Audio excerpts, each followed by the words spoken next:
Deputy Presiding Officer, I congratulate Paul McLennan for bringing forward this important motion. I thank all those who supported him to enable it, and I also thank him on his excellent speech that he gave in opening debate. Gender-based violence is a stain on our society. Our streets should be safe places for everyone, but for far too many women and girls, we know that they are not safe. And we only have to look back on the horrific crime that took place in London on the 4th of March this year, when, while walking home, Sarah Everard was kidnapped in the street, was driven away to be raped, strangled and murdered. That this murder was perpetrated by a police officer is truly shocking. It was his duty to protect people and make the streets safe. He abused his position to murder an innocent woman. We have a long way to go. Women should feel safe in their homes. They should feel safe in the streets.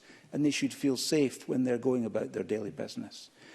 I remember just a few years ago talking to a group of young women who came to see me to tell me about their experience of this issue. They told me, frankly, a terrible story of the lack of respect and the casual harassment that they and their peers had to put up with on a daily basis. They were subject to leering, groping, intimidation and sleazy behaviour by some of the young men around them. When one person can treat another person in a derogatory way, when they show so little respect to make another person feel objectified or intimidated, we are all made smaller. This casual objectification leads to escalating levels of disrespect. One small aggressive statement, one casual unwanted touch is the first step in a path that can lead to something far worse and far more serious. We cannot disregard such issues. We have a long way to go.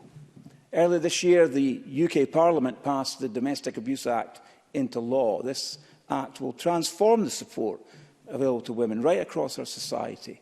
It will also ensure that perpetrators feel the full force of the law. This is a step in the right direction. Inadvertently, but entirely predictably, the steps taken to avoid COVID have exacerbated the issue that we're addressing. Across the world, governments responded to the COVID-19 pandemic by initiating lockdowns to slow down the spread of the virus. And one side effect of this policy was it made it even more difficult for vulnerable women to get away from an abusive partner.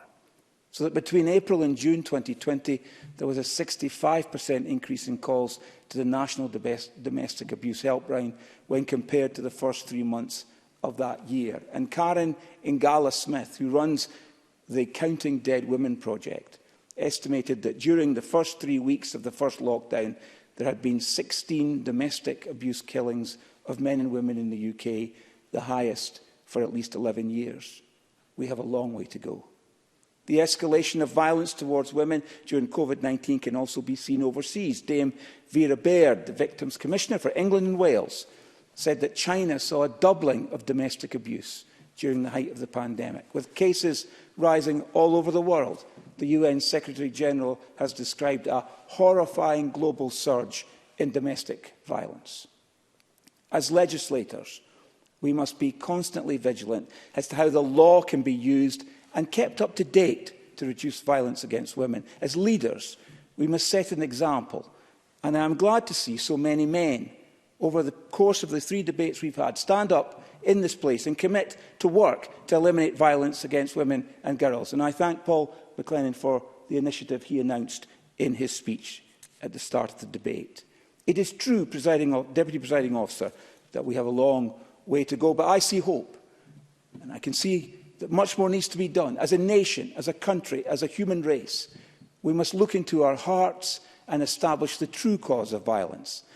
The legal abolition of violence must be accompanied by the abolition of toxic and hateful environments and the acceptance of compassion and respect. Yes, we have a long way to go, but I have faith in the goodness of humanity to get to the place where everyone, all women and girls, feel safe, respected and valued in our society.